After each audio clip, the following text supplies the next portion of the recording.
हम आपका स्वागत करते हैं हमारे YouTube चैनल हिंदी मज़ेदार कहानियों में। आज मैं अनुज सारस्वत आपके लिए एक मज़ेदार कहानी लेके आया हूँ, पेटू राजा की कहानी।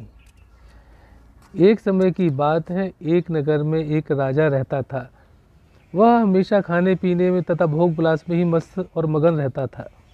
उसे अपनी प्रजा और राज पर कोई मतलब नहीं था। उसे दिन प्रतिदिन नए नए प्रकार के भोजन तथा व्यंजन की आवश्यकता रहती थी। वो बहुत पेटू और खबोड़ा था। एक दिन उसके यहाँ पर एक नए खाना बनाने वाले महाराज आए तो उन्होंने सादा तौर पर खाना बनाकर उन्हें परोस दिया। राजा को ये बहुत बुरा लगा। उन्हें नहीं पता था कि राजा भोजन के प्रति बहुत आसक्त है। जब राजा ने भोजन को देखा तब राजा को क्रोध आ गया और वह जोर जोर से चिल्लाया, किसकी इतनी हिम्मत हो गई जो मेरे लिए इतना साधारण सा खाना बनाकर लाया है। इसे दूर ले जाओ मेरी नज़रों से। ऐसा तो खाना कोई गरीब भी नहीं खा सकता है। उसको मेरे सामने बुलाओ जिसने इतना साधारण सा खाना बनाया है। तब सिपाहियों ने खाना बनाने वाले महाराज को सभा में उपस्थित किया तथा कहा, खाना बनाने वाले महाराज ने कहा, राजा, मुझसे ऐसी कौन सी गलती हो गई है, इतना बड़ा मैंने कौन सा अपराध कर दिया है जिससे आपको इतना क्रोध आ गया है और आपने मुझे अति शीघ्र सभा में बुलाया है।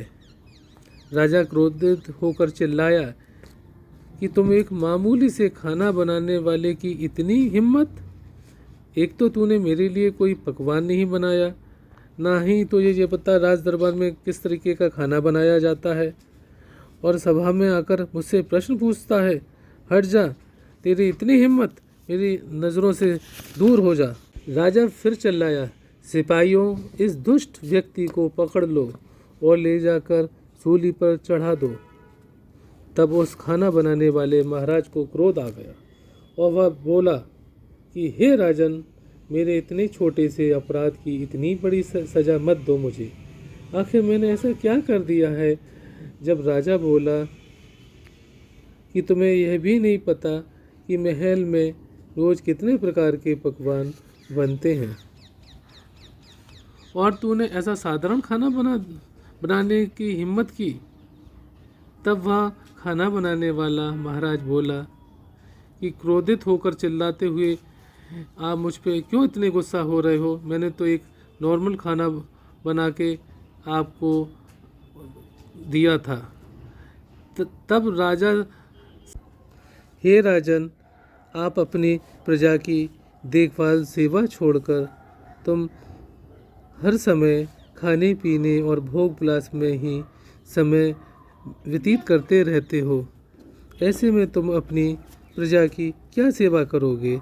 ऐसे राजा को यहाँ रहने से तो अच्छा है कि आप और कहीं चले जाएं या मुझे फांसी पे ही लटका दें।